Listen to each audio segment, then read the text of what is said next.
Queremos determinar el área bajo la función f de x igual 6 hexanewtones el intervalo cerrado de 0 a 4 utilizando un integral definido. Así que aquí está x igual 0, y aquí está x igual 4. Queremos determinar el área que está debajo de la función y por encima del eje x, que sería esta región sombreada aquí.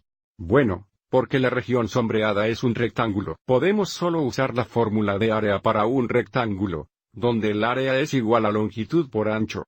Entonces, para este rectángulo, la longitud aquí sería 6, y la anchura sería 4. Y 6 por 4 es igual a 24 unidades cuadradas. Sabemos el área de este rectángulo, pero realmente queremos comenzar a usar técnicas de cálculo para determinar el área bajo funciones.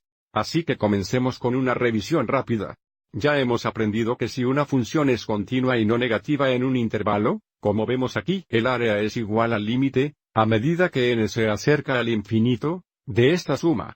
Y la suma representa el área de rectángulos muy delgados limitados por la función y el eje x. Y esto también es igual al integral definido de a b de f de x con respecto a x. Y ahora el teorema fundamental del cálculo nos da una forma más conveniente para evaluar integrales definidos, mientras podemos determinar el antiderivativo de integrand. La integral definida de a b de f de x con respecto a x es igual a la diferencia de la función antiderivativa. Evaluado en b, el límite superior de integración, y evaluado en a, el límite inferior de integración. En tanto como podemos determinar el antiderivativo, el teorema fundamental del cálculo hace evaluar integrales definidos muy rectos. Así que ahora volvamos a nuestro ejemplo. De nuevo, como esta función es continua y no negativa en este intervalo, el área va a ser igual al integral definido de 0 a 4 de nuestra función, que es 6 con respecto a x.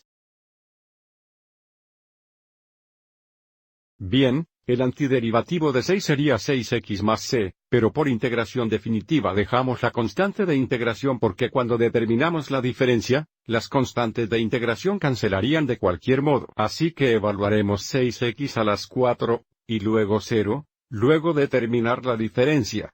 Así que primero reemplazaremos x con 4 y luego con 0. Tenemos un área de 24 unidades cuadradas, que ya sabemos. Pero al usar esta técnica de cálculo podemos determinar el área bajo funciones donde no hay una fórmula geométrica para determinar el área. Miraremos varios más ejemplos en esta serie de videos.